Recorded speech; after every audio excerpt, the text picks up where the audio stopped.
السلام علیکم ورحمۃ اللہ وبرکاتہ۔ آج ہم سورہ الناس کا مطالعہ کریں گے۔ یہ قرآن مجید کی آخری صورت ہے، سورہ نمبر 114۔ اس کی 6 آیات ہیں جن کی قرأت اور ترجمہ لے کر حاضر ہوں، سماعت فرمائیے۔ اعوذ باللہ من الشیطان الرجیم، بسم اللہ الرحمن الرحیم۔ قل اعوذ برب الناس، ملک الناس، الہ الناس، من شر الوسواس الخناس، الذی یوسوس فی صدور الناس من الجنۃ والناس۔ صدق اللہ العظیم۔ کہو میں پناہ مانگتا ہوں انسانوں کے رب، انسانوں کے بادشاہ، انسانوں کے حقیقی معبود کی اس وسوسہ ڈالنے والے کے شر سے جو بار بار پلٹ کر آتا ہے، جو لوگوں کے دلوں میں وسوسے ڈالتا ہے، خواہ وہ جنوں میں سے ہوں یا انسانوں میں سے۔ صدق اللہ العظیم۔ اس صورت سے پہلے ہم نے سورہ فلق کا مطالعہ کیا۔ اس میں ہم نے دیکھا کہ اللہ تعالیٰ نے ہم کو اس شر سے اللہ تعالیٰ کی پناہ مانگنے کی ہدایت کی ہے جو کہ زندگی میں ہر انسان کو سابقہ پڑتا ہے جن سے، اور مختلف کی طرح کے شر ہیں، مختلف چیزیں، مختلف باتیں، مختلف لوگ، مختلف ماحول انسان کو شر میں مبتلا کر سکتا ہے۔ شر سے مراد یہ ہے کہ سیدھی راہ سے ہٹا سکتا ہے، حق پہ چلنے سے روک سکتا ہے، گناہوں کی طرف مائل ہونا، جو جرائم کی طرف مائل ہونا، یہ سب شر ہے۔ اور ہمیں زندگی میں کئی طرح کے شر سے سابقہ پڑتا ہے، مختلف چیزوں سے بھی، مختلف لوگوں سے بھی، مختلف ماحول سے بھی۔ اور ان میں سب سے زیادہ جو شر ہم پر اثر انداز ہوتا ہے وہ ہے شیاطین جنات کا شر۔ وہ دلوں میں، یہ قرآن سے بھی ثابت ہے اور اس میں مختلف احادیث بھی ہیں کہ شیاطین جن جو ہیں وہ انسان کے دل میں وسوسے ڈالتی ہیں اور ان کو اچھائی سے ہٹا کر برائی کی طرف مائل کرنے کی کوشش کرتی ہیں۔ جیسے کہ ایک حدیث میں آیا، رسول اللہ صلی اللہ علیہ وسلم نے فرمایا کہ شیطان انسان کے رگوں میں خون کی طرح دوڑتا ہے۔ اس کا مطلب یہ ہے کہ اس کے جسم کے ہر حصے میں اندر سے، یعنی دماغ تک اس کی پہنچ ہے اور وہ کچھ بھی خیالات پیدا کر سکتا ہے۔ وہ اسی طرح پھر کچھ انسان بھی ہیں جو غلط بات کہتے ہیں، بہکاتے ہیں، بھڑکاتے ہیں، جذبات کو ابھارتے ہیں، ناجائز کاموں کی طرف مائل کرتے ہیں، نیک کاموں سے روکتے ہیں۔ یہ انسان بھی کرتے ہیں اور یہ انسانی شیطان ہیں یہ۔ لیکن یہ جو بھی شر کا یہاں ذکر کیا گیا سورہ فلق میں، وہ بیرونی شر ہیں، یعنی انسان کے سے باہر، انسان کے مقابلے میں آتے ہیں۔ لیکن یہاں سورہ ناس میں آپ غور کریں تو اس شر سے اللہ تعالیٰ نے انسان کو آگاہ کیا ہے اور اللہ تعالیٰ کی پناہ مانگنے کی ہدایت دی ہے جو انسان کے اپنے اندر پیدا ہوتا ہے۔ آپ غور کریں کہ یہ حقیقت ہے کہ انسان کے دل میں برائی کا خیال پیدا ہوتا ہے، گناہوں کا خیال انسان کے دل میں پیدا ہوتا ہے، نیکی کو چھوڑنے کا خیال انسان کے دل میں پیدا ہوتا ہے، دماغ میں پیدا ہوتا ہے۔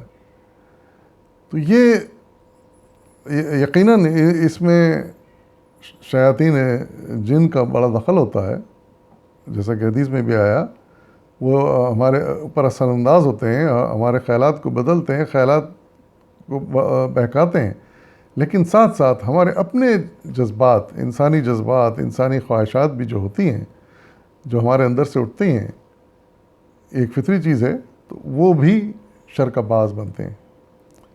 تو یہ اندرونی شر ہے جن سے ہمیں خبردار کیا گیا ہے صورت میں، اور ان کا بھی حل وہی ہے جو پچھلی صورت میں بتایا گیا ہے کہ اللہ تعالیٰ کی پناہ مانگی جائے۔ اس کی پناہ اگر ہمیں مل جائے تو ہم کوئی بھی شر ہو، چاہے اندرونی ہو چاہے بیرونی ہو، ہم اس سے محفوظ رہ سکتے ہیں۔ تو یہی بات یہاں کہی گئی ہے کہ اپنے رب کی پناہ مانگو جو انسانوں کا رب ہے، اپنے ملک یعنی بادشاہ کی پناہ مانگو جو انسانوں کا بادشاہ ہے، اور اپنے الہ کی پناہ مانگو جو انسانوں کا الہ ہے اور رب ہے۔ اور کس چیز سے پناہ مانگو؟ شر الوسواس الخناس، یعنی وہ شر جو خناس ہمارے دلوں میں دماغ میں ڈالتے ہیں۔ ابھی لفظ خناس کا تھوڑا سا تشریح سمجھ لیں۔ مولانا نے یہاں تحریر فرمایا ہے، آپ لکھتے ہیں لفظ خناس تو یہ خنوس ہے جس کے معنی ظاہر ہونے کے بعد چھپنے یا آنے کے بعد پیچھے ہٹ جانے کے ہیں، اور خناس چونکہ مبالغہ کا صیغہ ہے اس لیے اس کے معنی یہ فعل بکثرت کرنے والے کے ہوئے۔ اب یہ ظاہر بات ہے کہ وسوسہ ڈالنے والے کو بار بار وسوسہ اندازی کے لیے آدمی کے پاس آنا پڑتا ہے، اور ساتھ ساتھ جب اسے خناس بھی کہا گیا تو دونوں الفاظ کے ملنے سے خود بخود یہ مفہوم پیدا ہو گیا کہ وسوسہ ڈال کر وہ پیچھے ہٹ جاتا ہے اور پے در پے وسوسہ اندازی کے لیے پلٹ آتا ہے۔ بالفاظ دیگر ایک مرتبہ اس کی وسوسہ اندازی کی کوشش جب ناکام ہوتی ہے تو وہ چلا جاتا ہے، پھر وہی کوشش کرنے کے لیے دوبارہ سہ بارہ اور بار بار آتا رہتا ہے۔ تو اس سے اندازہ ہوتا ہے کہ یہ جو خناس ہیں، چاہے وہ جنوں میں ہو یا انسانوں میں ہو، وہ ہم کو کس طرح بہکاتے ہیں، بار بار بہکاتے ہیں۔ تو ہمیں کس قدر ضرورت ہوتی ہے زندگی میں کہ اللہ تعالیٰ کی ہمیں پناہ مل جائے ہر ایسے موقع پر جب ایسے وسوسے ایسے خیالات دل میں آتے ہیں، تاکہ ہم اس غلط کام سے بچ جائیں۔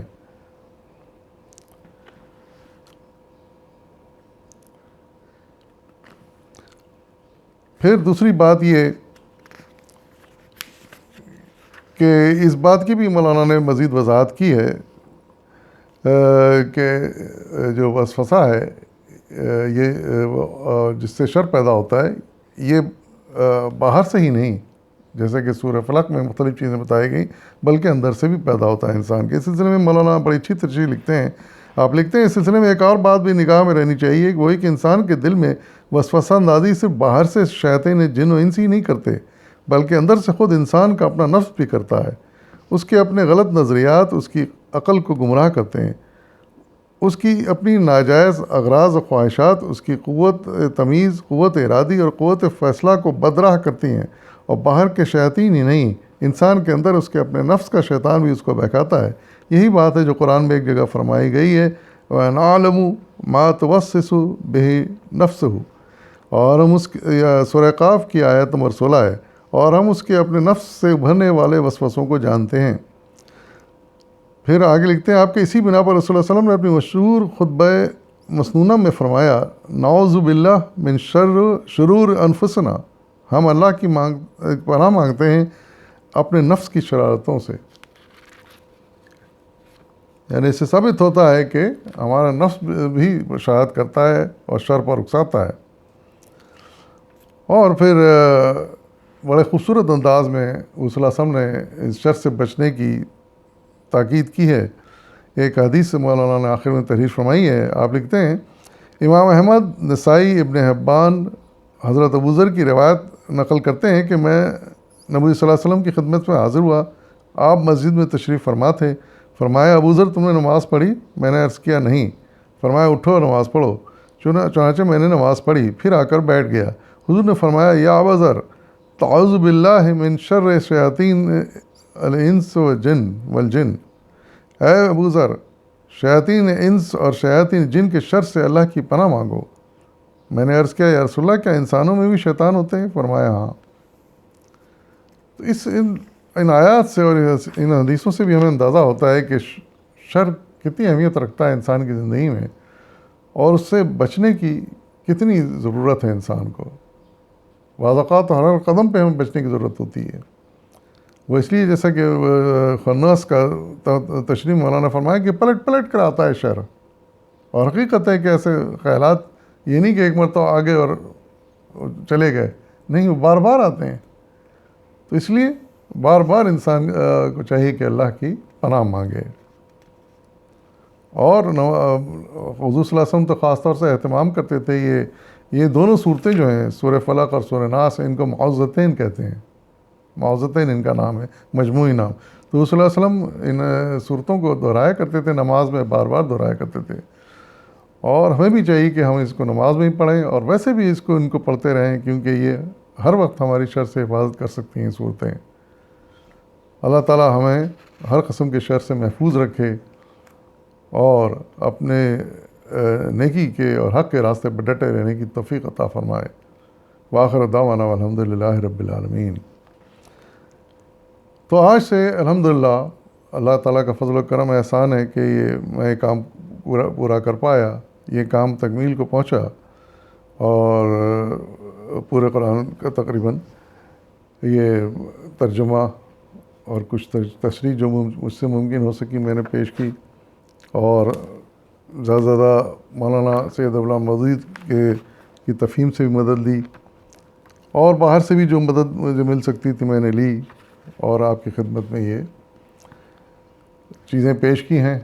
امید ہے کہ آپ لوگ اسے زیادہ سے زیادہ فائدہ اٹھائیں گے۔ آخر میں دعا کرتا ہوں، اور میری درخواست ہے کہ آپ بھی اس دعا میں شامل ہو جائیں۔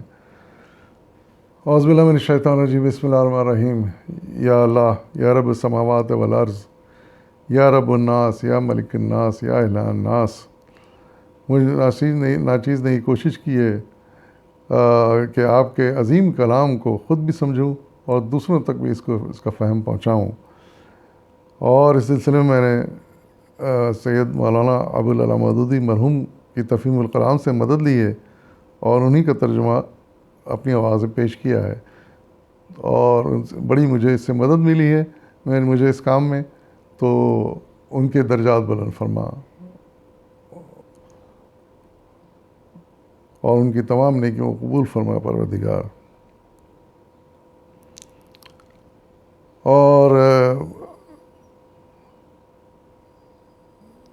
اس سلسلے میں مجھ سے اگر کوئی غلطی یا کوتاہی ہوئی ہے تو اسے معاف فرما، تو غفور الرحیم ہے پروردگار۔ اور میں نے یہ کام میرے مالک، میں نے کسی دنیاوی غرض یا فائدے کے لیے نہیں کیا، صرف تیری رضا کے لیے کیا ہے، تو اسے تو قبول فرما۔ اس کے بدلے میں بس میں یہ چاہتا ہوں کہ آخرت میں میری اور میرے پورے اہل وعیال کی تو مغفرت فرما دے، بخشش فرما دے۔ جو بھی ہم نیکیاں زندگی میں کرتے ہیں ان کو قبول فرما لے، جو گناہ کوتاہیاں ہم سے ہوتی ہیں انہیں معاف فرما دے پروردگار۔ اور میں دعا کرتا ہوں کہ آخرت میں میرے والدین کی بخشش ہو جائے، میرے تمام مرحوم رشتہ داروں کی بخشش ہو جائے مالک، میرے تمام مرحوم دوستوں کی بخشش ہو جائے۔ اور میں دعا کرتا ہوں پروردگار کہ جو میرے دوست احباب باقاعدہ یاد ہیں ان کی عمریں دراز ہوں، اور ان کی تمام نیکیاں قبول ہو جائیں جو زندگی میں کرتے ہیں، ان کے جو گناہ ان سے ہوتے ہیں معاف فرما دے پروردگار۔ اور میں دعا کرتا ہوں میرے مالک کہ جو سامعین اور ناظرین میری اس ویڈیو کو دیکھ رہے ہیں، آئندہ دیکھیں گے، ان کو اس کا پورا اجر و ثواب عطا فرما، ان کے لیے میرا یہ کام مفید ثابت ہو، دین اور تیرے کتاب زیادہ سمجھ میں آ جائے، بہتر طریقے سے سمجھ میں آ جائے، اور ان کو مزید علم حاصل کرنے کا شوق ہو، دین کا علم، اور وہ مزید اور بھی چیزوں کو مطالعہ کریں اور دین کے قریب آ جائیں اللہ۔ اور میری سب سے بڑی خواہش یہ ہے کہ لوگ قرآن سے آج چونکہ بہت دور ہو گئے ہیں، اور تیری کتاب کو مطالعہ کرنے کا ان کے لیے پاس وقت نہیں ہے، شوق کی بھی کمی ہو گئی ہے، پھر وقت بھی نہیں ہے، تو میں چاہتا ہوں کہ اس مختصر وقت میں میری کوشش یہ ہے کہ وہ وقتاً فوقتاً ایک دو ویڈیوز دیکھتے رہیں اور اس سے مستفید ہوتے رہیں، کیونکہ بہت ہی مختصر انداز میں نے یہ ویڈیوز پیش کی ہیں تاکہ لوگوں کو سننے میں آسانی ہو اور کم سے کم وقت میں زیادہ سے زیادہ فائدہ اٹھا سکیں اور زیادہ زیادہ تیرے کلام کو سمجھ سکیں۔ یا اللہ میری ان کوششوں کو قبول فرما لے میرے پروردگار، تو رحیم ہے، تو کریم ہے، تو ہم سب کی بخشش فرما، ہم سب کی نیکیوں کو قبول فرما، ہم سب کے گناہوں کو معاف فرما، ہمیں جنت فردوس میں جگہ عطا فرما۔ وآخر دعوانا والحمد للہ رب العالمین، آمین ثم آمین۔